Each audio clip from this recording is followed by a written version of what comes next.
Okay, now, this is a very, very nice pleasure to introduce my close friend, Dr. Mangesh Tivaskar. I think he is known best as a little giant in the field of medicine, like Little Master Gavaskar, who has been extremely good speaker, a very knowledgeable person, and at the same time very humble and very, very honest in his day-to-day activities. I know him since many years, and as a person, as a human being, he has a great qualities and is a fantastic human. And today he'll be speaking to us on pioglitazone molecule. And just to introduce him, that he is a gold medalist in MD, MBBS, and he's Honorary General Secretary of National API ICP and PRF, Editor-in-Chief, Journal of Associated Physicians of India, Editorial Board of Medicine Update, International Journal of Diabetes, guest editor of the Insulite Journal, World Journal of Anemia, delivered plenty of lectures, more than 1,000, my God, great. 58 publications, various national, international journals, has multiple chapters, write-up, textbooks, update, MRCP examiner for Royal College of Physicians, UK. All these are his academic. More than that, he is a fantastic human being. Over to you, Mangesh. You, sir, and with humble charan sparsh to you and appreciations to the organizers. Thank you for the beautiful opportunity, and it's always a pleasure and a privilege to get introduced by sir. It makes me always feel very humbled and absolutely honored when Neglur sir actually introduces this topic of speaking about insulin resistance. I can tell you that this is one of the topics which is close to not only Dr. Panikar's heart, but as well as my heart as well. I'll tell you that the story goes long back. So as I thank organizers, also I would like to put my appreciations for our Paralympic medal champions. Organizers have very smartly, named the halls by the Olympic medalist. Now probably we'll have for now next conference, we'll name these halls by all these Paralympic medal champions. And now India's tally is probably 13 with 2 golds, 5 silvers and 6 bronzes, which stands till today morning. So I really appreciate the effort, and thank you Neeta, thank you Anjali, thank you Sanjay, thank you Neglur sir, and of course Dr. Bansi and the entire team of IDEC for giving me this wonderful opportunity. Now, when it comes to pioglitazone and the talks and the controversy, I still always, think like this cartoon is saying, have we really understood the use of pioglitazone in diabetes management? I believe yes. Yes, we have understood. It was approved by, the DCGI for the use of, sugar control in diabetes. And it was one of the insulin sensitizers that we used. But then everything was fantastic till 18th of June 2013. Everything was fine. The pioglitazone was freely used. And then suddenly a GR was released. And we realized that, and this time I was there with Dr. Neglur sir and Dr. Panikar sir at Chicago ADA. And we were returning back. And on the airport, Chicago airport, when we were waiting for our aircrafts, and that day, suddenly, we realized that the flight has been cancelled. And we were discussing, and the news came that pioglitazone is banned to be sold in India. All its combinations and pioglitazone was banned. And the cause was, of course, bladder cancer. We all knew about it. And thanks to this gentleman who created a havoc, he did, probably had a different intention to write down this paper, but it ultimately turned out to be a nightmare. And in a bargain, unfortunately, we lost one more beautiful molecule that we had in our TZD kitty, that was Steve Neeson. And this paper caught attention, which actually for a decade almost forced the controlling authorities to make it compulsory to have a cardiovascular safety outcome data before the drug got any approvals for the use. But then physicians of India, diabetologists of India, endocrinologists of India had a different opinion on this. And this ban, which was for the first time, this ban was unanimously defended, was argued viciously. There were multiple press conferences. I was also part of some of the press conferences along with Dr. Panikar and Dr. Neglur and Dr. Raju and so many others. And for the first time ever in the history of medicine, this happened, that the ban was lifted within the 3.5 months. And on July 31st, the ban was lifted back and the pioglitazone was again allowed.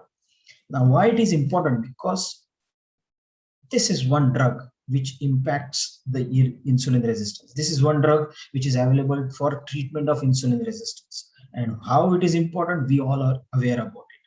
And we all know that insulin resistance is the key component of type 2 diabetes and the management of type 2 diabetes. We all know that insulin resistance promotes atherosclerosis, causes metabolic disruptions, it causes all the target organ damages, basically through a vascular damage or endothelial dysfunction that can be there. And what are the drugs that we have to treat such an important cause? Only two, pioglitazone and metformin. Let's discuss a bit in next 10 minutes or so about pioglitazone. We all know falls into a thiazolidinedione group of the moieties. It activates a PPAR, that is peroxisome proliferator activator receptor gamma, and increases the transcription protein regulating the glucose and the lipid metabolism. We all know that there are three different PPARs, which are alpha, beta, and gamma, which are very important. We'll talk about PPAR gammas today. And by doing that increase in the transcription of the protein, it amplifies the action of insulin, not in the only liver, but also in the peripheral tissues. Remember that insulin resistance starts in liver and ends up in peripheral tissue. That is what the way the thiazolidinediones or TZDs, or especially pioglitazone, also acts by addressing this challenge. And that's how it improves the glycemic control. And there is no increase in the endogenous insulin secretion, which is usually seen with all the insulin secretagogues. Now, if you really compare both the I would say metabolic and the other effects of thiazolidinedione and metformin, you'll see and you'll realize that thiazolidinedione, especially pioglitazone, is probably scoring a little bit over metformin as far as all these parameters, which are actually the end outputs of the excessive insulin resistance. Look at the small dense LDL cholesterol particle size, the HDL levels, the triglyceride levels, the free fatty acid levels, the blood pressure control, the endothelial dysfunction, the inflammation reduction, and the beta cell health. Everything is beautifully addressed by TZDs. Let's see first how the beta cells and the beta cell mass is affected by pioglitazone. I don't want to go into the details about this HOMA beta cell feature study which was published, but you can clearly see that when TZD is there along with the control, in comparison to the control, you can see that the beta cell mass is better preserved.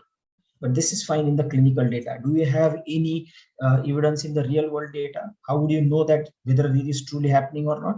Just do simple test. That is, you just try and estimate the plasma insulin levels and the pre-insulin levels, or the immature insulin levels, or pre-pro, or the split factors. And we all know that whenever there is an hyperinsulinemia and a beta cell stress, or whenever the sulfonylurea like drugs, or I would say the insulin sensitizers, secretagogues, they technically squeeze the beta cells, and in a bargain, along with insulin, there is a lot of output of premature, immature, pro-insulin, and sometimes pre-pro insulin. You can clearly see this on the left side, where you can see that when these patients were given with glyburide, you can clearly see that there is a high amount of pro-insulin or an immature insulin also getting out from the beta cells. But whenever you give pioglitazone, either at the 7.5 milligrams per day dose or 15 milligram per day dose, the beta cell rest is evident there. It has got a huge potential to offer a cardiovascular protection. And I'll tell you why. Why? Because it has not only have an ability to reduce on HbA1c to a tune of around 0.8 to 1.5, but also reduces down the small dense LDL cholesterol. So classical Indian hypertriglyceridemia, atherogenic dyslipidemia, what we know as, and also reduces down the triglyceride levels, causes rise in the HDL cholesterol levels, and also has got an ability to reduce systolic and diastolic blood pressure, and also reduces down inflammation. So sometimes, I tend to compare them with SGLTs, and I'm going to show you that paper which was published. Now look at this HDL data that has come out, and this was published, in the diabetes as a diabetes journal, because it was published as a ADA poster. And look at the impact on the HDL. When the HDL was above 35, that means that you never needed any much of the rise in the HDL. Look at the amount of the HDL rise that pioglitazone has caused, 18%. But the moment HDL is low, that means the patient is high risk patient. where you need HDL to go high. Look at the rise, it is almost 32%. And it addresses this along with the redistribution of fat topography.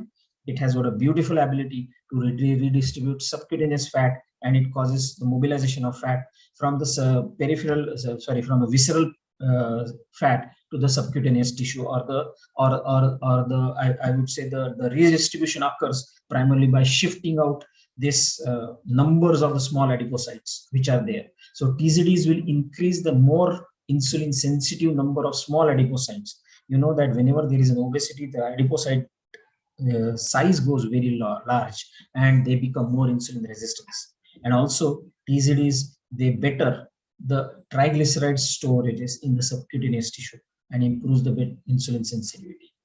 And this is what was taught to us by one of the most beautiful studies which was published almost a decade and a half ago, that was called as proactive study, which looked at pioglitazone and its outcome as far as the macrovascular outcomes are concerned.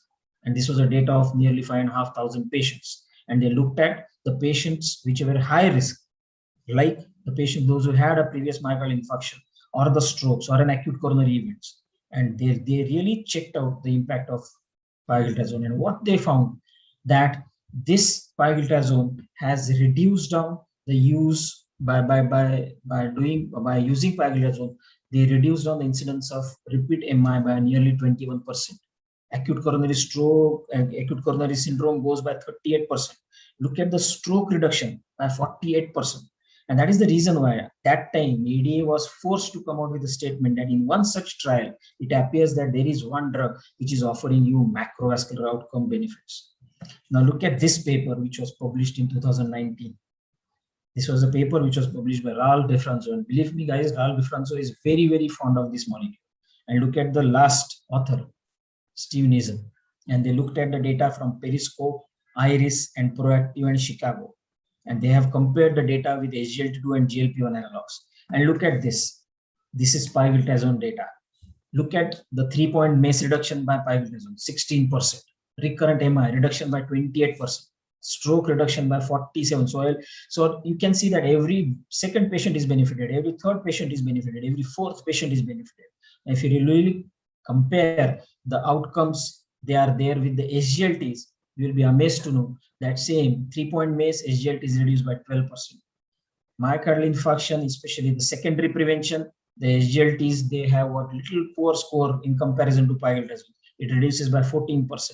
Stroke, look at SGLTs where they are, just reduction by 4%. In fact, one of the SGLT trials have shown the rise in the stroke incidence, and overall mortality goes down by 24%.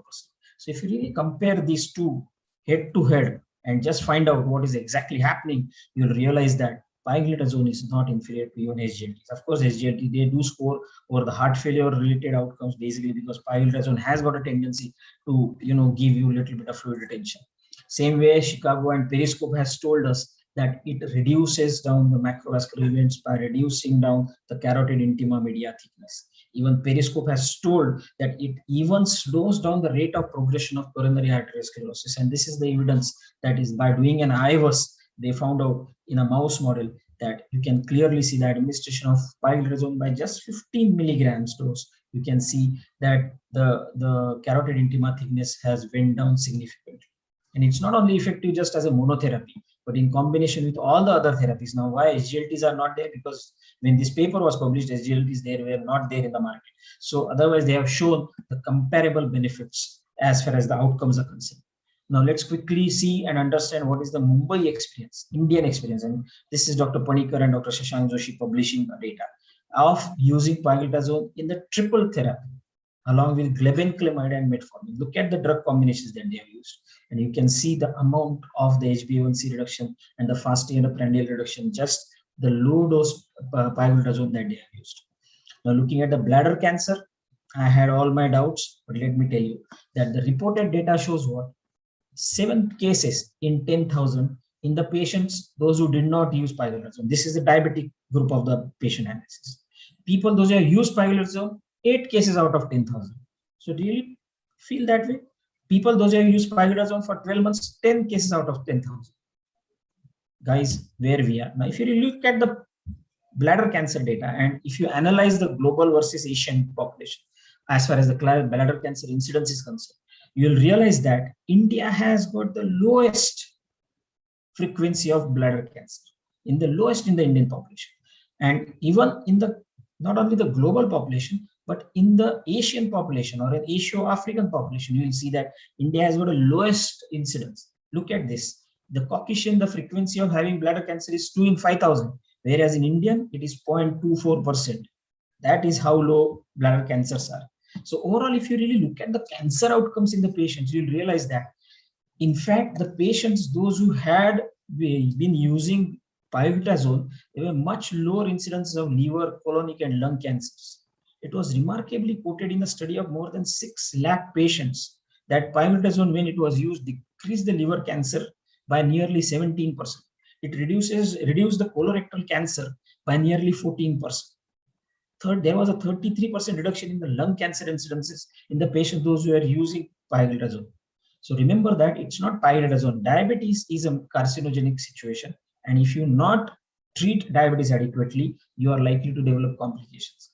I would say a follow-up data of proactive study which analyzed the incidence of bladder cancer in the patients. And during the 4 years follow-up, they realized that there were no new patients of bladder cancer. In fact, they have realized that there were more patients of bladder cancer in the patients, those who are not using pioglitazone, and in the placebo using people.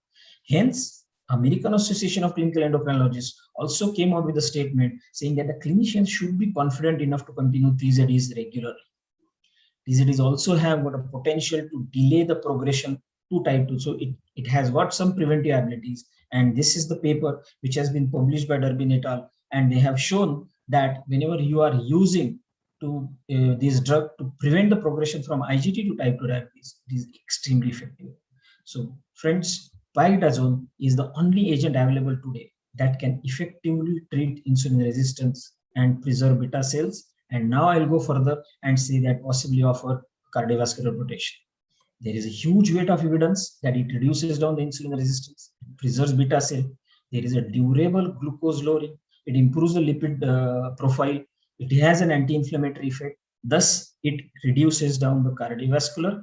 And remember that it is the only drug which has been approved to treat the non-alcoholic fatty liver disease, which is supposed to be the indicator of the highest insulin resistance. Of course, it does have some unfavorable effects like weight gain, congestive heart failure, bone fractures, bladder cancer. Yes, it has, but then a nice data which has been published by Dr. Panikar again has shown that if you use low dose pioglitazone to a dose of around 7.5 to 15 milligrams, it gives you an effective glycemic control, but much lower unwanted effects, because the unwanted effects are usually the receptor dependent effect which they come in the higher dosages. So if you have got an receptor independent effects, it will improve the insulin sensitivity, it will reduce down the weight gain, it will reduce down the edema, and also will reduce down the negative cardiovascular outcomes. And hence, this was again the same Chicago ADA honor lecture we were listening when Dr. Neglur and I was there together, and we were listening, and Ralph DeFranco talked about TZD and pioglitazone there. And he said that if you have got a durability of control over a long period of time, you know that you have preserved beta cell. That means that you have stopped the beta cell decline.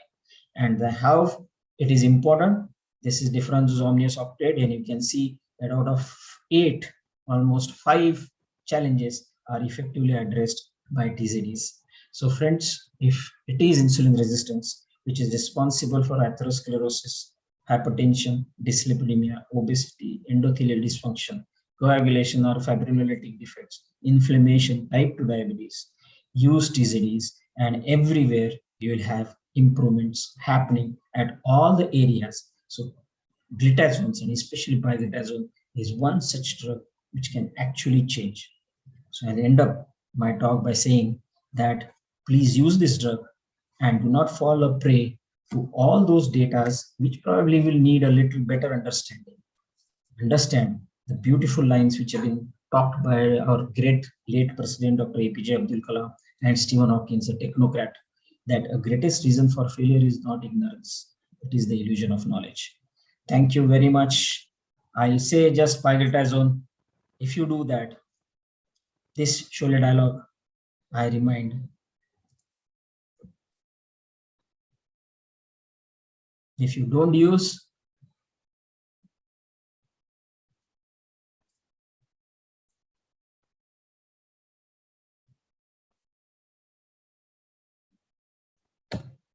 thank you very much for your kind attention.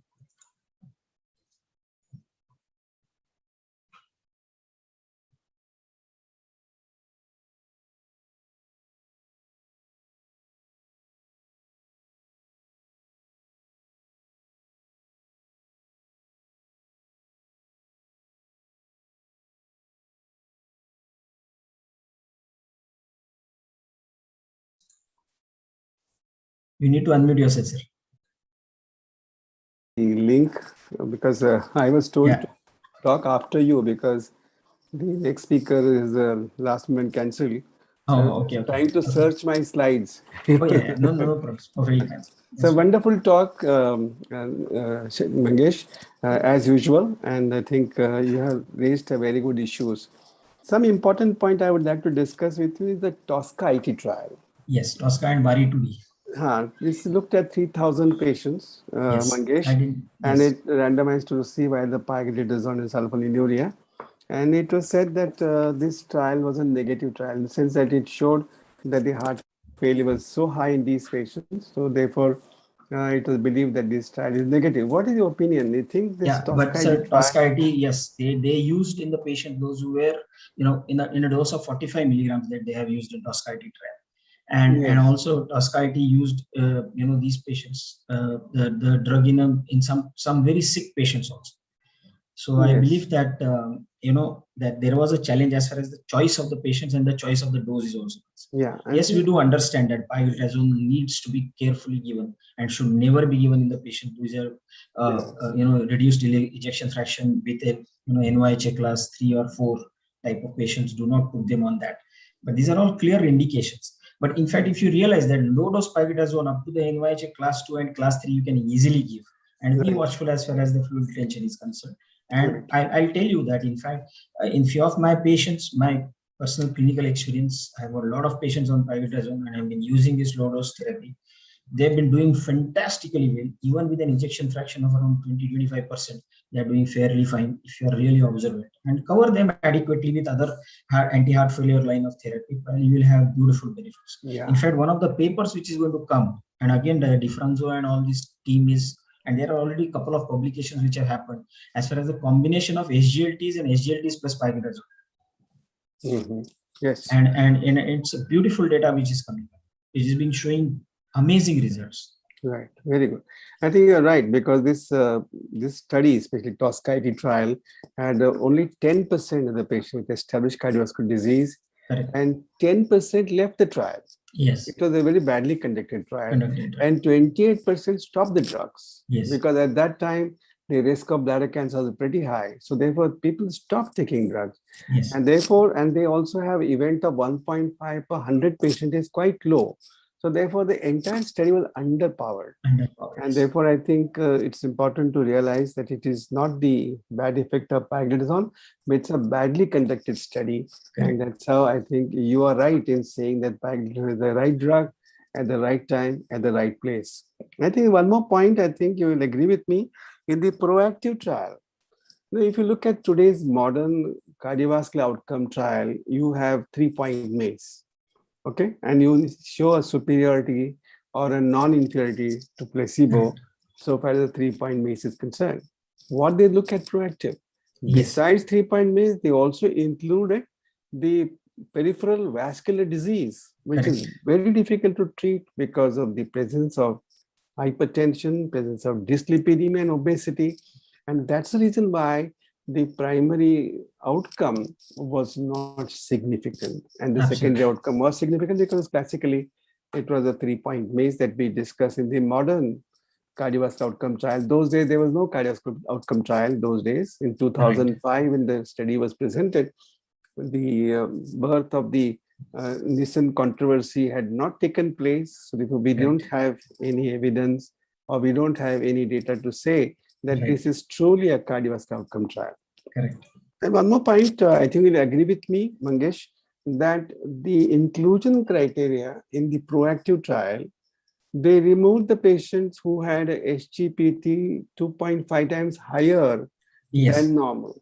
This yes. was, I think, one of the mistakes One of the mistakes, yeah. they did. That's why if they had kept those patients, perhaps They could have you, even shown the benefit also, in as terms far as of the NFLD. NAFLD. So therefore, this is one bad point which was done in these patients. And then you And explained extremely well about bladder cancer, and there's a beneficial effect in terms of breast cancer and colonic cancer. So how can a drug which can benefit in some cancers can reduce the bladder cancer? So bladder cancer was again a bad kind of study which projected very badly about the ill effects of pioglitazone. What is your take on treating patients of neuroischemic disease without diabetes with pioglitazone based on the IDEC study? You think that is yeah, justified, or you think it is not justified? And if it works in those patients, what is the mechanism by which it gives benefit? no, in fact, there also probably, if you really look at the as been metformin been used for the treatment of PCOD, where you're targeting there as an insulin resistance.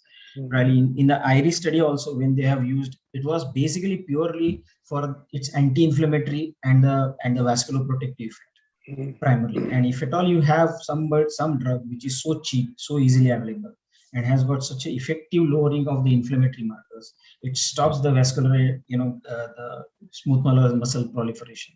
It reduces down the inflammation significantly. It also causes the redistribution and the improvement as far as the small LDL cholesterol is concerned, which is truly atherogenic dyslipidemia is corrected very well. Really, I believe that even whether there is a diabetic dyslipidemia or a atherogenic dyslipidemia, I will say this drug is going to be beneficial there also. Right. I think you're right. This drug has proven beyond its capacity to control the blood sugar because it has reduced the intima media thickness. It also looked at the IVUS trial. You mentioned all those trials, and you said that there's definitely reduction in the atheromatous volume, and therefore all the arterial tree are kept open, and therefore there's no chance of any occlusive disease. But as of now, this study, base is not used in clinical guidelines to treat non-diabetic patients with pioglitazone. Absolutely. And when you talk of the glycemic reduction of the pioglitazone dose, it has to be at least 30 milligram. When you give 30 milligram, you get about 80% glycemic effect. That much glycemic efficacy. If you have A1C reduction of 0.75 with 45 milligrams, if you use 30 milligrams, maybe your glycemic efficacy goes down significantly, but you get the beneficial effects of insulin resistance, and it has the insulin sparing action, which you mentioned very elegantly and very rightly so. I think it was a wonderful presentation. But before we close, there's one more question for you in the chat box by Dr. Shantanu, who wants to ask you the combination of dapagliflozin with pioglitazone. What is your views on that? That's what I was talking about just now. That there are new papers which are coming about, and I will not be surprised.